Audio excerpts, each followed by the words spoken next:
Good morning बच्चों। आज हम 10वीं क्लास का पहला चैप्टर रासायनिक अभिक्रिया तथा रासायनिक समीकरण शुरू करेंगे। उसको स्टार्ट करने से पहले हम लोग थोड़ा सा 9th की तरफ जाएंगे, जहां पर हमने परमाणु और अणुओं के बारे में पढ़ा था। परमाणु और अणु क्या होते थे कि हमारे पास कई सारे एलिमेंट्स हैं, और जैसे था आयरन था, हाइड्रोजन था, कॉपर था, ऑक्सीजन था। और अणु क्या होते थे कि जब हम इन सबको कुछ एक निश्चित अनुपात में रख के मिलाते थे तो हमें अणु मिल जाते थे। ठीक है, जैसे आपने NH3 भी पढ़ा होगा, H2O भी पढ़ा होगा, इस तरीके से। तो ये जो H2O है या NH3 है, इसका मतलब क्या होता था कि ये जो ऑक्सीजन है इस तरीके से हाइड्रोजन से जुड़ा हुआ होता था। आप ऐसे कह सकते हैं कि ऑक्सीजन के दो हाथ थे, जिससे उसने अपना हाथ ऑक्सीजन से मिला रखा था, और ये जो है मिलके एक आपको अणु दे देते हैं। तो इस टाइप से एक अणु, दूसरा अणु, तीसरा अणु, कई सारे अणु आपके पास में हो सकते हैं। इस चीज की क्या जरूरत पड़ी, हम वो आगे बताएंगे। अब हम बात करते हैं रासायनिक अभिक्रियाओं की, रासायनिक समीकरण की। तो रासायनिक अभिक्रिया क्या होती है? आप लोगों ने 9th में रासायनिक परिवर्तन और भौतिक परिवर्तन के बारे में पढ़ा होगा। तो ये चीज वही है, जो भी आपने रासायनिक परिवर्तन पढ़े थे उन सभी को हम रासायनिक अभिक्रियाएं कहते हैं। जितने भी आपके रासायनिक परिवर्तन हैं वो सभी आपकी एक प्रकार से रासायनिक अभिक्रियाएं हैं। अर्थात जितनी भी ऐसी प्रक्रियाएं हैं जो किसी भी पदार्थ के संगठन, जो पदार्थ का संगठन है उसको भी चेंज कर देती है, और साथ ही साथ में उसकी जो प्रकृति है उसमें भी बदलाव ला देती है, और हमें एक संगठन और प्रकृति को चेंज करने के बाद, बदलाव लाने के बाद एक हमें नया पदार्थ मिल जाता है। तो इसको हम कहते हैं कि ये हमारी एक रासायनिक अभिक्रिया हुई है। तो ये जो रासायनिक अभिक्रिया है हमें कैसे पता लगेगी कि हुई है या नहीं हुई है?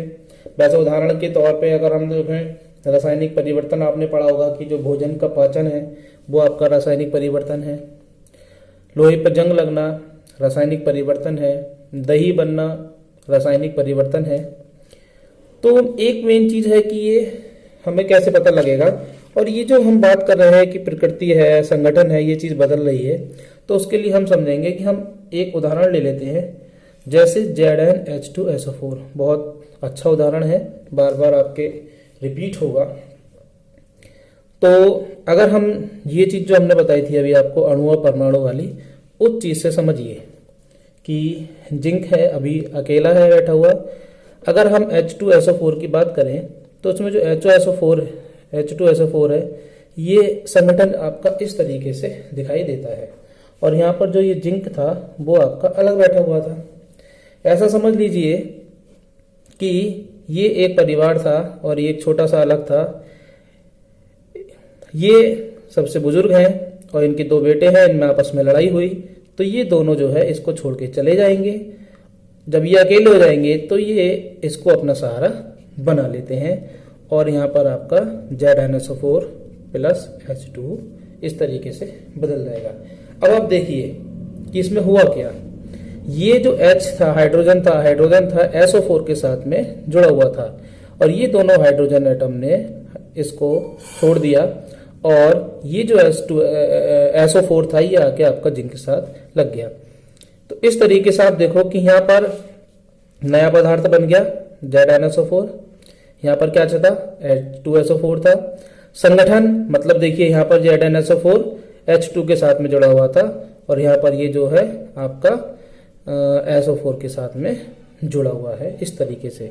और यहाँ देखिए ये H2 पहले यहाँ पर SO4 के साथ थे अलग अलग, एक H, अब यहाँ पर ये H2 अलग से जुड़ गया। तो इस तरीके से हमने देखा कि यहाँ पर संगठन और प्रकृति दोनों ही में बदलाव हुआ। इस प्रकार से ये जो बदलाव हुआ है, ये जो परिवर्तन आया है, इसको हम बोलते हैं रासायनिक परिवर्तन या रासायनिक अभिक्रिया, क्योंकि चैप्टर है रासायनिक अभिक्रिया। अब हम बात करते हैं कि कोई भी अगर रासायनिक अभिक्रिया है तो उसके लक्षण क्या क्या है, कि आपको कैसे पता लगेगा कि रासायनिक अभिक्रिया हो रही है या नहीं हो रही है, या हुई है या नहीं हुई है, उसके बारे में हमें कैसे पता लगेगा। तो उसके लिए जो लक्षण है वो 5 तरीके के लक्षण हैं जो आपको मिल सकते हैं, और हम एक एक करके इन लक्षण की बात करेंगे। तो जो सबसे पहला लक्षण है वो है पदार्थ की जो स्टेट है, अवस्था है, उसमें परिवर्तन हो सकता है। पहला कौन सा है? स्टेट। ये वो यूपी बिहार हरियाणा वाला स्टेट नहीं है, ये अवस्था परिवर्तन है जो आप पढ़ते हैं ना, सॉलिड लिक्विड गैस, ठोस द्रव गैस, वो वाली अवस्थाएं हैं।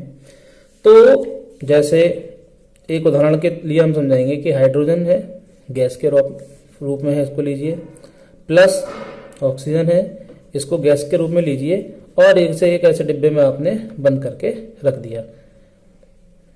आप थोड़ी देर बाद आए तो आपने देखा इस डिब्बे में, अरे इसमें तो जो है H2O है, पानी है, और वो भी किस स्टेट में है?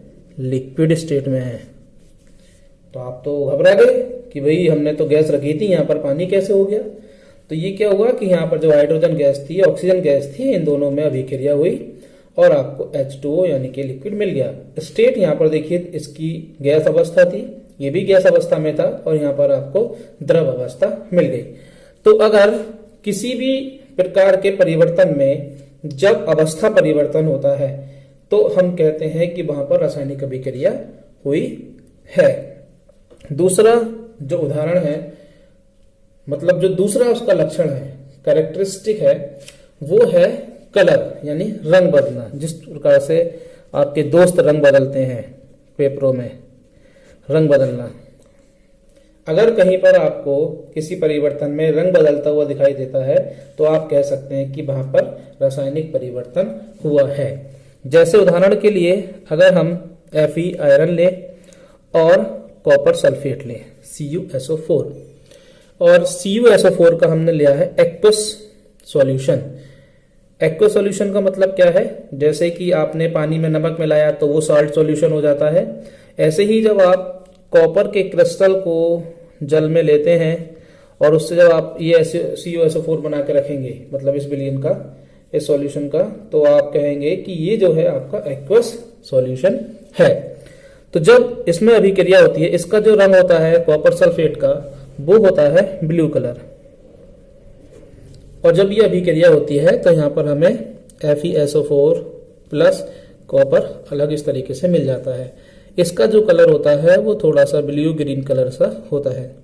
तो इस प्रकार से हमने देखा कि अगर किसी परिवर्तन में रंग बदलता है, देखिए संगठन तो बदल ही रहा है, यहाँ पर SO4 Fe के साथ में है, सॉरी Cu के साथ में है, और इधर देखेंगे तो ये FeSO4 एक साथ हो गया, कॉपर अलग हो गया। तो इस प्रकार से अगर किसी भी परिवर्तन में रंग बदलता है, चेंज ऑफ कलर आता है, तो हम कह सकते हैं कि वहां पर रासायनिक अभिक्रिया हुई है। तीसरी जो बात है, हम बात करेंगे लक्षण की, वो लक्षण है गैस का मुक्त होना। गैस का मुक्त होना यानी कि अगर कोई परिवर्तन ऐसा है जिसमें गैस निकलती है तो हम कहेंगे कि वो जो परिवर्तन है वो आपका रासायनिक अभिक्रिया है। जैसे अगर हम जिंक लें और H2SO4 की बात करें तो यहाँ पर ये जो जिंक है ये SO4 के साथ आ जाता है, और प्लस H2, ये इस तरीके से यहाँ पर जो है गैस निकलती है। तो अगर किसी भी अभिक्रिया में गैस निकलती है तो हम कहते हैं कि वो आपकी रासायनिक अभिक्रिया है। 3 लक्षण हो गए। अगर हम यहाँ बात करते हैं चौथे लक्षण की, चौथा लक्षण है टेम्परेचर यानी कि तापमान में परिवर्तन। तापमान में परिवर्तन, या आप इसको कह सकते हैं ऊष्मीय परिवर्तन भी कह सकते हैं, या ऐसा भी कह सकते हैं कि ऊष्मा का निकलना या मतलब ऊष्मा का बनना, या उसको कोई भी परिवर्तन होने के लिए ऊष्मा की जरूरत होना। तो ये है आपका तापमान में परिवर्तन। तापमान में परिवर्तन के लिए हम उदाहरण लेंगे CuO प्लस H2O। इसको हम बोलते हैं बिना बुझा चूना, और ये सॉलिड स्टेट में होता है। जब आप इसकी पानी से अभिक्रिया कराते हैं तो ये CaOH का होल ट्वाइस इस तरीके से बन जाता है, और इसको हम बोलते हैं बिना बुझा हुआ चूना। बच्चों एग्जाम में ये 1 नंबर का क्वेश्चन कभी कभी पूछ लिया जाता है कि बुझा हुआ चूना या बिना बुझा हुआ चूना किसे कहते हैं। तो जब आप इस में CaO लेते हैं और थोड़ा सा इसमें आप वाटर को मिलाते हैं तो यहाँ से आपको ऊर्जा मिलेगी, यानी कि यहाँ पर आपको हीट मिलेगी, ऊष्मा मिलेगी। अगर आपको यकीन नहीं हो तो इसको आप जो परखना लिए छू के देखना, आपको बिल्कुल एहसास हो जाएगा कि क्या हुआ है। उसके बाद जो हमारा 5वां लक्षण है किसी भी रासायनिक अभिक्रिया का, वो होता है अवक्षेप का बनना। क्या होता है? अवक्षेप का बनना, यानी कि इसको आप इंग्लिश में बोल सकते हैं फॉर्मेशन ऑफ प्रेसिपिटेट। तो जब हम PbNO3 का होल ट्वाइस की अभिक्रिया Ki पोटेशियम आयोडाइड से कराते हैं तो हमें PbI2 मिलता है प्लस KNO3 मिलता है। ये आपको येलो कलर का यानी पीले रंग का अवक्षेप अभिक्रिया में मिलता है। अवक्षेप का मतलब ऐसा होता है कि जैसे आपने कोई सॉलिड है मटेरियल और उसको आपने पानी में मिलाया है और वो आपका पानी में घुलने के बाद में नीचे आके जम गया है। जब आप उसको छुएंगे तो आप उसको ऐसा रगड़ के देखेंगे उंगली पर, आपको मिल जाएगा। तो इस तरीके जैसे आपने घरों में देखा होगा कि आपने हल्दी वगैरह मिला दी पानी में, थोड़ी देर आप उसको रखे छोड़ दीजिए तो नीचे की तरफ वो हल्दी बैठी हुई सी आपको दिखेगी। उसको आप छू के देखिए, गीली गीली सी है ना, तो वो है आपका अवक्षेप। तो अगर ये 5 परिवर्तन यानी कि अगर आपको अवस्था परिवर्तन मिलता है, रंग बदला हुआ मिलता है, या किसी परिवर्तन में आपको लगता है कि गैस बाहर निकल रही है, या किसी भी परिवर्तन में आपको लगता है कि आपको ऊष्मा देनी पड़ी है या ऊष्मा उसमें से बाहर निकल रही है, या कहीं अवक्षेप बनता है, तो इस तरीके से हम कह सकते हैं कि वहां पर एक रासायनिक परिवर्तन हुआ है, रासायनिक अभिक्रिया हुई है। तो इस तरीके से आज के लिए बस इतना ही, जिसमें हमने बात की रासायनिक अभिक्रिया के बारे में।